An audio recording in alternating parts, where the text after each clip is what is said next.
Монгол улс 1956 онд замын үдээрээ бүгд найрамдах Хятад ард улсын Ирээн бомбтой төмөр замаар холбогдож байсан. Тэгвэл 60 жилийн дараа хоёр улсын хооронд төмөр замын дахин нэг шинэ гарц бий болох эхлэл өнөөдөр тавигдлаа.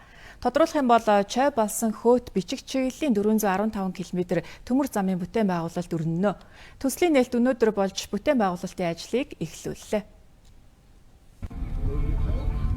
Монгол улсын төдийгүй Оросын алс орнуудын Хятадын тэнгис гар хамгийн дөт зам байх стратегийн чухал ач холбогдолтой бүтээн байгуулалт өнөөдөр эхэллээ. Энэ бол Чой болсон Хөөт бичигтийн чиглэлийн төмөр замын төсөл. Зүүн босоо чиглэлийн үндэсний төмөр замын сүлжээний нэг хэсэг болох бичигт зүүн хатвч бомбоор дамжиж нэг өөр хэлбэл Орос, Монгол, Хятадын эдийн засгийн коридорын далайд гарах гол гарц нь бичигт бомб юм а.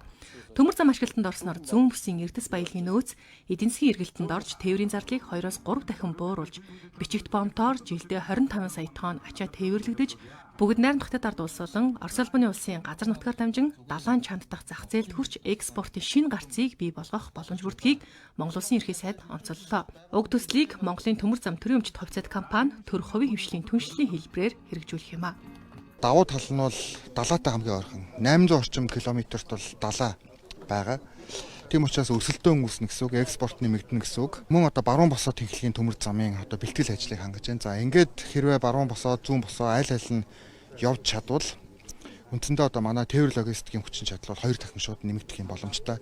Энэ хэмжээгээр одоо экспорт нэмэгдэнэ гэдэг маань эдийн засаг өөрөө дэлхийн юм одоо боломжтой гэж үзэж байгаа. Зэрэгцээд энэ бичигт бомбт дээр Аз хөгжлийн банкны 8 сая долларын одоо нэг хөнгөлөлттэй энэ зээлийг хүүсвэрээр бүтээн байгуулалтын ажил эхэлж байгаа. Засмал зоон болон одоо яг бомбын бүтээн байгуулалтын ажлууд одоо энд бүрэн хийгдэнэ. За энэ одоо манай яг бидний яригдж байгаа төмөр замын бомбт маань одоо энд терминалд баригдаад энд ингээд тэрүүгээр ингээд урд хил рүү гарах юм байна.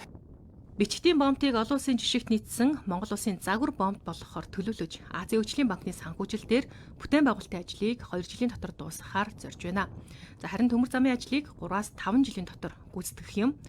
Зүүн бүс нутагт бомбд түшгэлсэн эдийн засгийн чөлөөт бүс хот бий болох суурь нөхцөлийг бүрдүүлж 800 орчим ажлын байр шинээр бий болж жилд ойролцоогоор 12 сая тонн дотоодын ачаа тээвэрлэх боломж бүрдэх юм а.